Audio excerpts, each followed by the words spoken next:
नमस्कार साथियों, law order and civil rights YouTube channel में आपका स्वागत है, अभिनंदन है। यूपीएससी, एसएससी, बैंक, रेलवे सहित केंद्र एवं राज्य सरकारों द्वारा आयोजित सभी प्रतियोगिता परीक्षा के लिए बहुत ही उपयोगी है today's most important current affairs and general knowledge and general study. दोस्तों, यहाँ पर law order and civil rights YouTube channel की तरफ से डेली अपडेटेड करंट अफेयर्स और विश्व घटना चक्र हिंदी माध्यम में दिए गए हैं। दिन प्रतिदिन की घटनाओं पर आधारित ये करंट अफेयर्स किसी भी प्रतियोगिता परीक्षा और अपने आप को अप टू डेट रखने के लिए बेहद महत्वपूर्ण है। दोस्तों, हम रोज़ 12:30 बजे करंट अफेयर्स और रात 8 बजे हम यूजीसी नेट से संबंधित लाइव क्लास चलाते हैं। इस लाइव क्लास और 2 प्रोग्राम के माध्यम से बहुत सारे बच्चे अपने भविष्य को संवारने में सहयोगी साबित हो रहा है। यानी कि ये हमारी जो मिशन है, ये मिशन दिनों दिन रफ्तार बढ़ते जा रहा है और हम चाहते हैं कि आप ऐसे ही रोज नोट्स बनाएं और बेहतर तरीके से अध्ययन करके एक प्रशासनिक अधिकारी के रूप में नियुक्ति प्राप्त करें। दोस्तों, हमने कल एक प्रश्न पूछा था कि hunger games series of novels के लेखक कौन है। Hunger games series of novels के लेखक कौन है? इसका सही आंसर है सुजान कोलिंस। ध्यान दीजिएगा, सुजान कोलिंस के द्वारा लिखे गए hunger game series of novels बहुत ही चर्चित रहा है। और इस प्रश्न का सबसे पहला उत्तर देने वाली जो स्टूडेंट है वो है जीनत समीर, जिन्होंने कल भी जो क्विज क्वेश्चंस था उसका सबसे पहले आंसर दिया था और आज भी उन्होंने ये विजेता रहे हैं। और जीनत समीर को law order and civil rights YouTube channel की तरफ से हम बधाई देते हैं। इस तरह का प्रयास प्रशंसनीय है और एक प्रशासनिक अधिकारी के रूप में ये जो हम तैयारी कर रहे हैं वो सर्वोच्च श्रेणी का है, उत्कृष्ट श्रेणी का है। इसी तरह से आप भी मेहनत कीजिए और सबसे पहले उत्तर दीजिए। Law order and civil rights YouTube channel आपके साथ है। दोस्तों, आइए हम पहला क्वेश्चन देखते हैं। जॉन डब्ल्यू मिलर के उदारीकृत अर्थव्यवस्था के मॉडल किस पंचवर्षीय योजना में लागू किया गया था? 8वीं पंचवर्षीय योजना, 7वीं पंचवर्षीय योजना, 6वीं पंचवर्षीय योजना या 5वीं पंचवर्षीय योजना के अंतर्गत इसको लागू किया गया था? ध्यान दीजिएगा, ये मोस्ट इम्पॉर्टेंट है दोस्तों। इसी तरह के प्रश्न हर एग्जाम में पूछे जाते हैं और ये जॉन डब्ल्यू मिलर बहुत ही फेमस व्यक्ति रहे हैं। तो इसलिए जो है इनके जो अर्थव्यवस्था है, इनके जो उदारीकृत अर्थव्यवस्था को जो है भारत हमेशा अनुकरणीय रहा है और बहुत ही उच्च शिखर पर पहुंचा है। तो आपको सही आंसर चुनना है। कौन सा आंसर सही है? 8वीं, 7वीं, 6वीं या 5वीं? कौन सी पंचवर्षीय योजना में जॉन डब्ल्यू मिलर के उदारीकृत अर्थव्यवस्था के मॉडल को जो है अपनाया गया था? दोस्तों, शायद आपने सही आंसर चुन लिया है। हम आपको सही आंसर बता रहे हैं। 8वीं पंचवर्षीय योजना में जॉन डब्ल्यू मिलर के उदारीकृत अर्थव्यवस्था के मॉडल को लागू किया गया था। आइए नेक्स्ट क्वेश्चन देखते हैं। दोस्तों, आईसीसी टेस्ट चैंपियनशिप में दूसरे स्थान पर कौन है? भारत, न्यूजीलैंड, ऑस्ट्रेलिया या फिर इंग्लैंड? आईसीसी टेस्ट चैंपियनशिप में दूसरे स्थान आपको बताना है। ध्यान दीजिएगा, भारतीय क्रिकेट टीम ने लगातार तीसरे साल अंतर्राष्ट्रीय क्रिकेट परिषद टेस्ट चैंपियनशिप का खिताब अपने नाम किया है। ध्यान दीजिए, ये टीम 1 अप्रैल की कटअप तारीख को टेस्ट रैंकिंग में शीर्ष पर रही है, जबकि न्यूजीलैंड दूसरे स्थान पर रहा है। इसके साथ ही आईसीसी टेस्ट चैंपियन को दी जाने वाली मैच यानी कि गदा और इनाम के तौर पर $10 लाख भारतीय टीम को दिए जाएंगे। ऑस्ट्रेलिया में पहली बार टेस्ट श्रृंखला में जीतने के कारण भारतीय टीम ने यह सफलता पाई है। इसके साथ ही भारतीय टीम ने लगातार तीसरे साल आईसीसी टेस्ट चैंपियनशिप गदा अपने पास बरकरार रखने में सफल रही है। दोस्तों, इसका सही आंसर जो है न्यूजीलैंड है। न्यूजीलैंड दूसरे स्थान पर और दक्षिण अफ्रीका तीसरे स्थान पर रहे हैं। पहला भारत, दूसरा न्यूजीलैंड और तीसरा साउथ अफ्रीका है। आइए नेक्स्ट क्वेश्चन देखते हैं दोस्तों। ये सेबेस्टियन पिनेरा कहाँ के राष्ट्रपति हैं? सेबेस्टियन पिनेरा कहाँ के राष्ट्रपति हैं? Chile, New Zealand, Australia, Ukraine. आपको पता होगा कि सेबेस्टियन पिनेरा कहाँ के राष्ट्रपति रहे हैं, आपको ध्यान रखना है।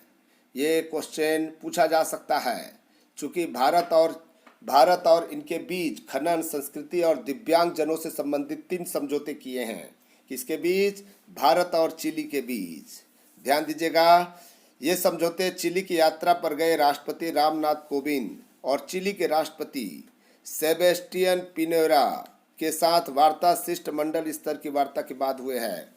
भारत और चिली ने हर प्रकार के आतंकवाद से निपटने, इसके खात्मे के लिए एकजुट वैश्विक कार्रवाई मजबूत करने पर सहमति व्यक्त की है।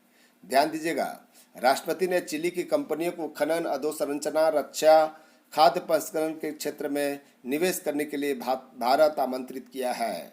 ध्यान दीजिएगा, चिली आंसर सही है, ए आंसर सही है दोस्तों। आइए नेक्स्ट क्वेश्चन देखते हैं। क्या है नेक्स्ट क्वेश्चन?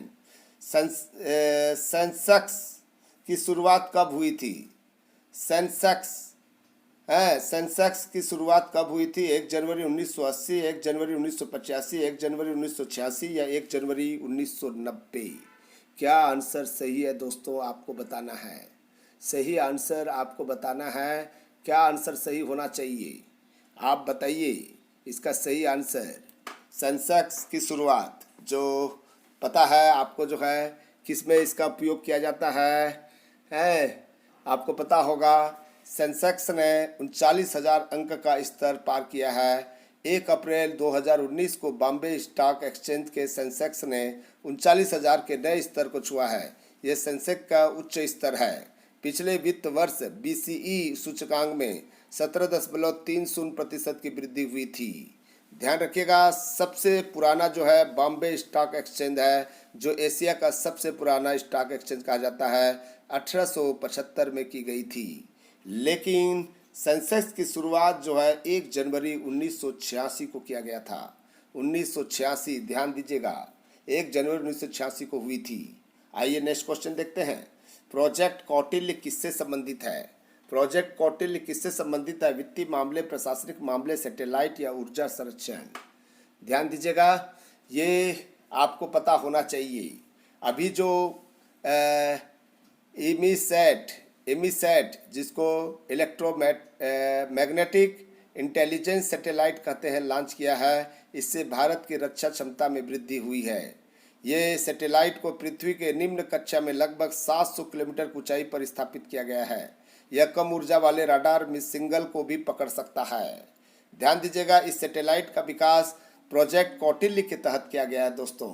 सैटेलाइट से संबंधित है प्रोजेक्ट कौटिल्य जो है। इससे 2013-14 में स्वीकृति दी गई है, परंतु DRDO ने इस मिशन को गुप्त रखा हुआ था।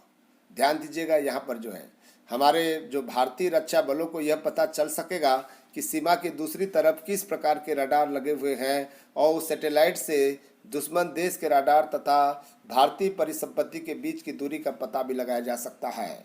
सी आंसर सही है। आइए नेक्स्ट क्वेश्चन देखते हैं। क्या है? पिछले वर्ष की तुलना में वर्ष 2018-19 में कितना प्रतिशत ज़्यादा GST वसूली की गई? 8.5, 8.9, 8.8 या 9.2? सही आंसर आपको चुनना है दोस्तों। यहाँ पर जो है GST का प्रश्न है। 2018-19 में, यानी कि पिछले वर्ष 2017-18 की तुलना में सबसे ज़्यादा GST वसूली की गई है। कितना वसूली की गई है आपको बताना है। कितना ज़्यादा वसूली की गई है, इसका सही आंसर आपको देना है दोस्तों। हमको बता दें, 2018-19 के दौरान औसत मासिक GST राजस्व 98,114 करोड़ रुपये रहा। यह पिछले वित्त वर्ष के मुकाबले 9.2% अधिक रहा है। ध्यान दीजिएगा, यहाँ पर जो है आपको जो है जो औसतन दिया हुआ है, उस औसतन को तैयारी कर लेना है। औसतन की तैयारी कर लेना है। मार्च 2019 में कुल GST राजस्व 1,06,577 करोड़ रुपए था। ध्यान रखिएगा, सही आंसर डी है, 9.2% की ज़्यादा वसूली हुई है। आइए नेक्स्ट क्वेश्चन देखते हैं। निम्नलिखित में से भारतीय चुनाव आयोग से संबंधित क्या सही है? भारतीय चुनाव आयोग एक संवैधानिक संस्था है। भारतीय चुनाव आयोग एक स्वायत्त संस्था है। भारतीय चुनाव आयोग राष्ट्रपति और विधानसभा चुनाव कराती है, या फिर डी उपरोक्त सभी? आपको इसको ध्यान रखना है। मतदाताओं को जागरूक करने के लिए निर्वाचन आयोग सामुदायिक रेडियो स्टेशनों की सहायता ले रहा है। भारतीय निर्वाचन आयोग ने देश भर के 150 से अधिक रेडियो स्टेशनों के साथ मिलकर मतदाताओं को जागरूक करने के लिए पहल शुरू करने का निर्णय लिया है। ध्यान रखिएगा, भारतीय चुनाव आयोग एक स्वायत्त और संवैधानिक संस्था है। इसका कार्य देश के विभिन्न स्तर के चुनाव करवाना है। चुनाव आयोग देश में लोकसभा, राज्यसभा, राज्य विधानसभाओं, राष्ट्रपति और उपराष्ट्रपति के चुनाव करवाता है। दोस्तों, भारतीय चुनाव आयोग संविधान के अनुच्छेद 324 के तहत कार्य करता है। भारतीय चुनाव आयोग की स्थापना 25 जनवरी 1950 को की गई थी। देश के पहले मुख्य चुनाव आयुक्त सुकुमार सेन थे और भारत के वर्तमान मुख्य चुनाव आयुक्त सुनील अरोड़ा है। चुनाव आयोग का मुख्यालय नई दिल्ली में स्थित है। ध्यान दीजिएगा, डी आंसर सही है। दोस्तों, आइए नेक्स्ट क्वेश्चन देखते हैं। भारत में किस औद्योगिक उत्पादन में सर्वाधिक वृद्धि रहा है? आपको ऑप्शन हमने दिया हुआ है, कोयला, सीमेंट, रिफाइनरी या ऊर्जा। क्या सही है आपको बताना है। दोस्तों, यहाँ पर ध्यान दीजिएगा, फरवरी में कोर औद्योगिक उत्पादन में वृद्धि हुई है। फरवरी में 8 कोर सेक्टरों जिसमें कोयला, कच्चा तेल, प्राकृतिक गैस, रिफाइनरी उत्पादन, उर्वरक, सीमेंट, स्टील, बिजली शामिल है, जिसमें से 2.1% की वृद्धि हुई है। सीमेंट के उत्पादन में सर्वाधिक 8% की वृद्धि हुई है। कोयला में 7.3 की वृद्धि हुई है और कच्चे तेल में 6.1 की वृद्धि हुई है। यानी कि सबसे पहले नंबर में सीमेंट है, फिर दूसरा कोयला है और फिर तीसरा कच्चे तेल है। ध्यान दीजिएगा, रिफाइनरी उत्पादन में 0.8% की कमी हुई है, कम हुई है। ऊर्जा जो है, विद्युत उत्पादन जिसको हम लोग कह सकते हैं, विद्युत उत्पादन में जो है 0.7% की वृद्धि हुई है। दोस्तों, इसका मतलब सही आंसर बी सीमेंट है। सर्वाधिक वृद्धि रहा है सीमेंट में। आइए नेक्स्ट क्वेश्चन देखते हैं। दोस्तों, कंधमाल जिला किस राज्य में स्थित है?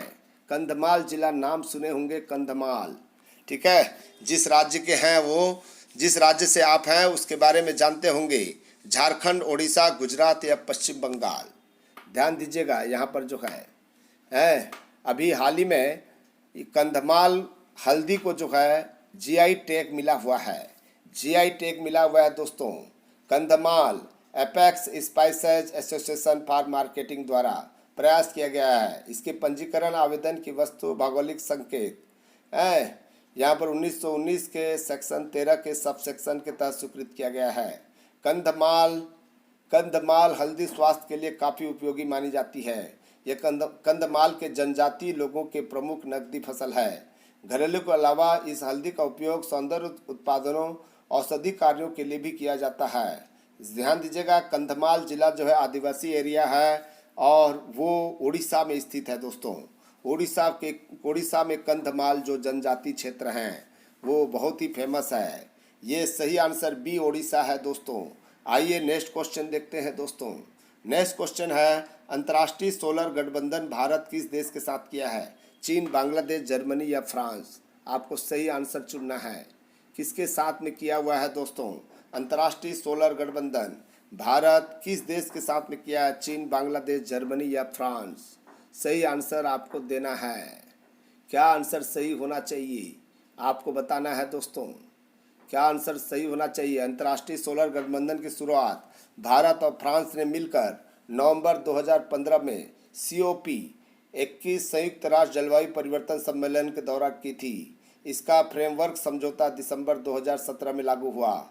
इसका स्थापना दिवस जो है 11 मार्च 2018 को मनाया गया था। इसका मुख्यालय हरियाणा के गुरुग्राम में राष्ट्रीय सौर ऊर्जा संस्थान में स्थित है। यह ऐसी पहली अंतर्राष्ट्रीय अंतर सरकारी संधि है जिसका मुख्यालय भारत में स्थित है। ध्यान दीजिएगा, इसका सही आंसर जो है फ्रांस है। दोस्तों, फ्रांस के साथ में जो है ये समझौता किया हुआ है। जिसमें स्केलिंग, सोलर, मिनी ग्रिडिंग है। इसके बाद में एट स्केल, स्केलिंग सोलर, सब इसके अंतर्गत आता है। फ्रांस सही आंसर है। देखिए हमने जो है रोज एक प्रश्न क्विज के रूप में पूछ रहे हैं और हम आज एक क्विज लेकर आए हुए हैं। भारतीय रिजर्व बैंक की स्थापना कब हुई? 1 अप्रैल 1936 को, 1 अप्रैल 1938 को, 1 अप्रैल 1935 को या 1 अप्रैल 1947 को? जल्दी जाइए कमेंट्स बॉक्स में और जल्दी सही आंसर दे दीजिए, ABCD, या फिर वो सन लिख सकते हैं। हम कल घोषणा करेंगे, उनको शुभकामनाएं देंगे, बधाई देंगे। हम भविष्य में सोचे हैं उसका फोटोग्राफ भी देंगे। अभी फोटोग्राफ नहीं दे पा रहे हैं, लेकिन भविष्य में फोटोग्राफ जरूर देंगे। दोस्तों आज का क्विज है, भारतीय रिजर्व बैंक की स्थापना कब हुई? 1 अप्रैल 1936 को, 1 अप्रैल 1938 को, 1 अप्रैल 1935 को या 1 अप्रैल 1947 को? सही आंसर आपको देना है दोस्तों। आप सही आंसर देकर जो है विजेता बन सकते हैं। हम आपको जो है कल इसकी घोषणा करेंगे। साथियों इस तरह से आप तैयारी कीजिए। हम आपको जो करंट अफेयर्स बता रहे हैं वो बहुत ही महत्वपूर्ण है आपके किसी भी एग्जामिनेशन के लिए। चाहे आप कोई भी एग्ज़ाम दे रहे हो, इसी हिसाब से तैयारी कीजिए। नोट्स बनाइए रोज का, पर डे रोज आपको जो है ऐसे ही current affair, general knowledge, general study का कॉपी बना लीजिए। हम यहाँ पर विदाई लेते हैं दोस्तों। थैंक यू, नमस्कार, धन्यवाद, बाय बाय, सी यू।